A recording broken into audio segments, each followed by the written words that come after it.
Nós vamos falar agora sobre a questão da união.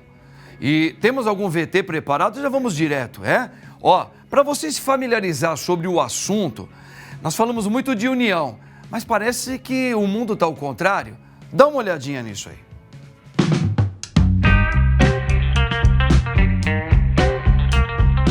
A união é a associação ou combinação de vários elementos semelhantes ou diferentes com o intuito de formar um conjunto. Logo, podemos dizer que nós somos parte de uma união, uma unidade, dentro da sociedade a qual fazemos parte. Porém, a união pode acontecer de diversas formas, como a ligação ou combinação de esforços e pensamentos para um bem comum, por exemplo. Nesse sentido, podemos abranger uma união social como um esforço coletivo para disseminar o bem uns para com os outros. Como exemplo mais recente, podemos citar a pandemia da Covid-19, que teve seu auge em 2020 e 2021, com o mundo inteiro precisando lidar com a doença e suas formas de contágio. Diversas campanhas foram feitas e ações coletivas para evitar o contágio, mantendo o isolamento social, além da união da comunidade científica em busca de uma vacina e cuidado com os mais vulneráveis. A união se mostra presente também em manifestações coletivas por causas sociais, em prol de uma reivindicação de direitos e contra atitudes preconceituosas por parte da sociedade como um todo. A união é fundamental para a construção de uma sociedade mais forte e inteligente. Mas o quanto isso faz parte do nosso cotidiano? Será que estamos contribuindo para que essa união prevaleça? Acompanhe o nosso papo de hoje no Bendita Hora, pois iremos falar sobre esse assunto. Muito bem, minha gente, olha só, e só para vocês terem ainda mais uma ligação sobre a importância da união, todos nós sacerdotes, padres, bispos, quando nós vamos celebrar a Santa Missa, toda a missa nós padres pedimos a paz e a união. Então a união realmente ela é o capital maior aí da vida do ser humano. Mas infelizmente a gente não está vendo isso em tanta tecnologia, em tanto avanço, em tantos chamados progressos, né?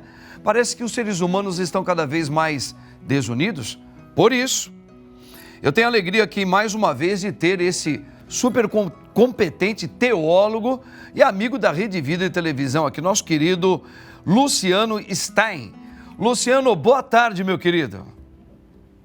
Boa tarde, Padre Marcos. Tudo bem? Saudade já de ti aí. Fazia algumas semanas que nós não nos encontrávamos aqui. Pois é verdade. Eu também, gostaria muito, já falei com a produção, gostaria muito que um dia, quando você puder, venha aqui pessoalmente para a gente ficar um programa inteiro, para a gente degustarmos algum assunto sobre a vida humana, sobre a teologia. Querido, e esse assunto da união, hein? Puxa vida, é um assunto tão desejado no mundo, na história.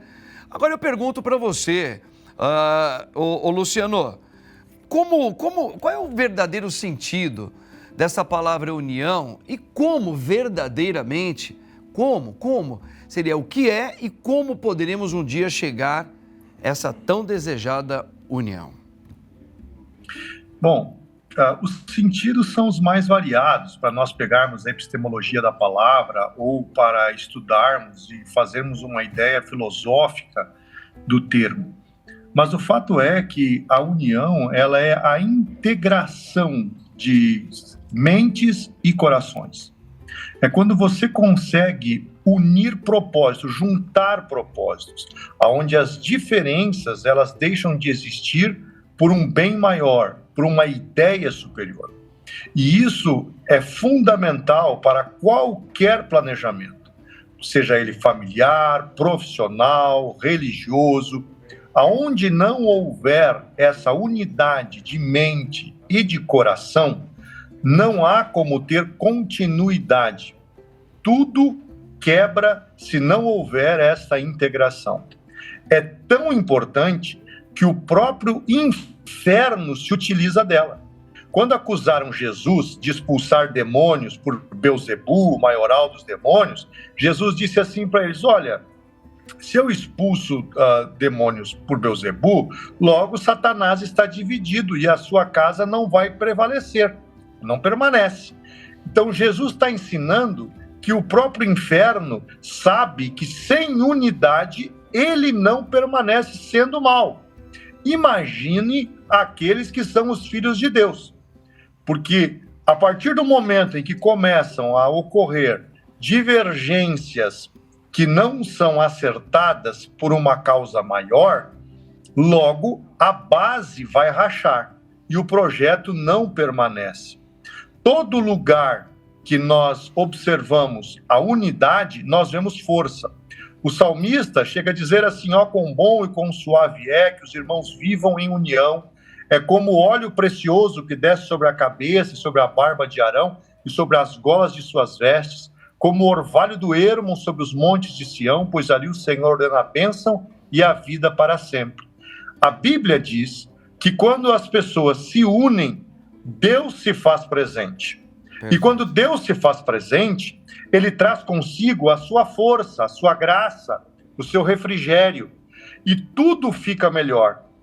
Então, quando uma família está passando por um momento de luto ou de perdas, e eles se unem, a força divina vem para cicatrizar as feridas e dar a condição de se reerguer das perdas que tiveram. Perfeito. Quando uma empresa está vivendo um momento de aparente falência diante dos olhos, e a equipe e os funcionários de direção se unem para salvar essa empresa, cada um abrindo mão de uma parte pelo bem do todo, essa empresa vai se levantar.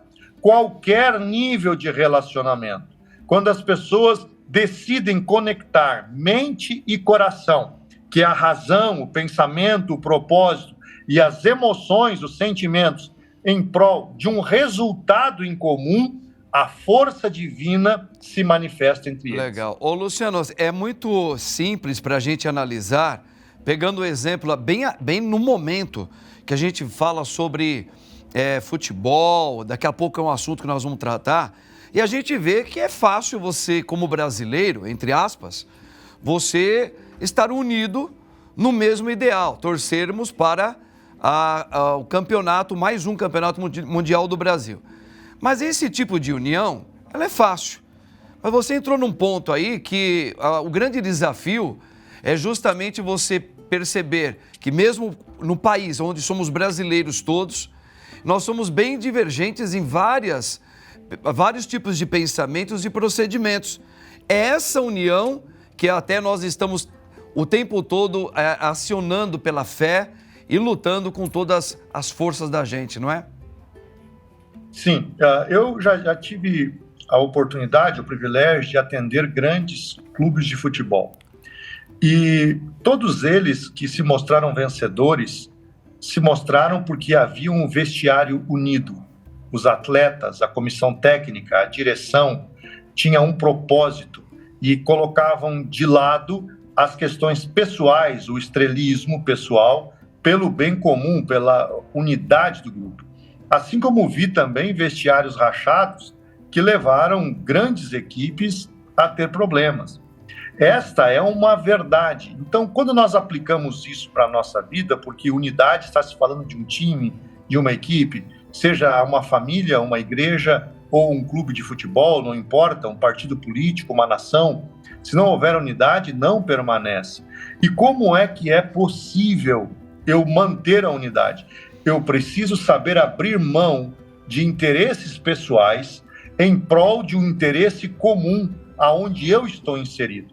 Eu preciso entender que o crescimento do todo é mais importante do que o meu crescimento individual, porque eu só irei conseguir crescer como indivíduo se eu estiver em um meio que tenha condições de me sustentar nesse crescimento, de eu poder interagir, compartilhar, porque isso também é uma demonstração de amor ao próximo. Eu não cresço sozinho, eu cresço na coletividade. O meu crescimento não é só para mim, é para bem servir aqueles que estão no meu entorno. Então, eu ser unido significa que o que é importante para você é importante para mim também. Assim como aquilo que me importa, importa a você.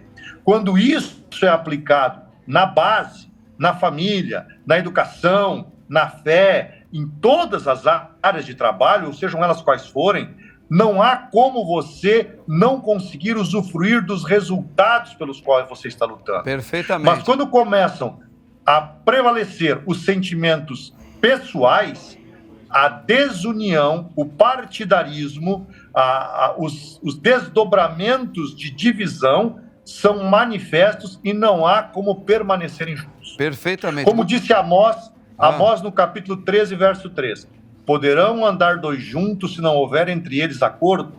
Um cordão de 3 horas não se rompe facilmente, como dizem Eclesiastes. Então, quando você tem unidade, tudo funciona. É como um casal, né? O próprio Senhor, quando ele fez o homem, ele colocou que falou, é bom que para que o homem não esteja só.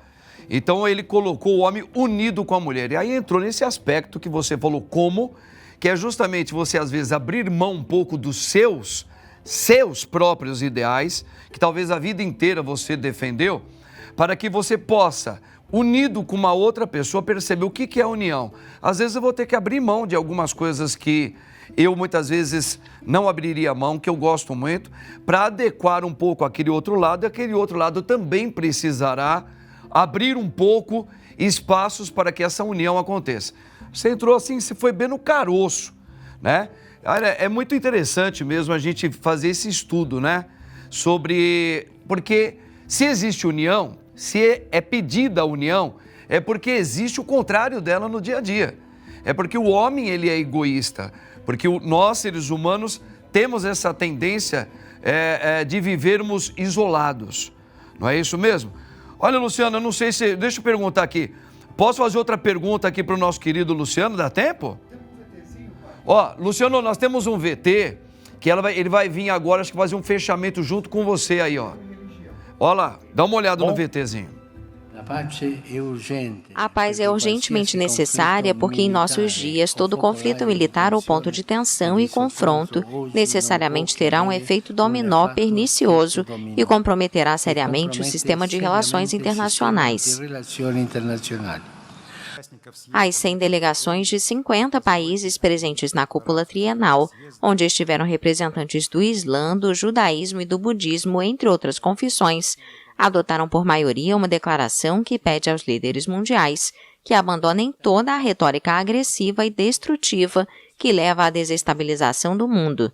O documento de 35 pontos, que evita citar a Ucrânia, afirma: estamos convencidos de que o desencadeamento de qualquer conflito militar, criando fontes de tensão e confronto, provoca reações em cadeia que alteram as relações internacionais. A declaração, assinada entre outros pelo grande imã de Al-Azhar, a principal instituição do islamismo sunita, também apoia a proteção da dignidade e dos direitos das mulheres, a melhoria de seu status social como membros iguais da família e da sociedade. O Papa também apelou para proteger a dignidade das mulheres e argumentou que maiores papéis e responsabilidades devem ser confiados a elas. Olha aí, meu querido Luciano, tá vendo? Para fazer um fechamento aí do seu pensamento, olha aí. O Papa sempre muito feliz, historicamente, nas questões que dizem respeito à busca pela paz no mundo, falando sobre a importância de que a paz prevaleça. E a paz, ela é um resultado explícito de um propósito de união. Porque aonde não tem união, não há paz. Você só vai conseguir ter paz na sua casa se tiver unidade na sua casa. Então, se o ambiente não está bom, porque ali estávamos falando de uma maneira implícita, ele está fazendo referência implícita à questão da guerra que preocupa a Europa e preocupa o mundo entre a Rússia e a Ucrânia. Mas o fato é, o princípio é o mesmo. Se não houver unidade na sua casa, no seu local de trabalho, na sua paróquia, se não houver unidade, não há paz. Qualquer nível de relação pacífica, ele está vinculado a você entender a realidade do outro, como você pode ser útil a ele entenda a sua realidade e como pode ser útil a você também no seu crescimento. Quando todos compreendem isso e trabalham num bem comum, existe paz nas relações. E aí não há as guerras, não há os conflitos. Por quê? Porque todos buscam um bem maior. Todos lutam por um objetivo em comum e não os seus próprios objetivos. E isso é fundamental. Muito bom. Luciano, agradeço grandemente a sua participação, mais uma vez aqui no meu programa Bendita a Hora. E olha, Deus abençoe grandemente a sua vida e viva a seleção brasileira, hein? Todo mundo unido aí, que seja um aperitivo da união do mundo inteiro. Tamo junto. Tá bom. Um abraço, hein? Bom final de semana. Para você também, meu querido.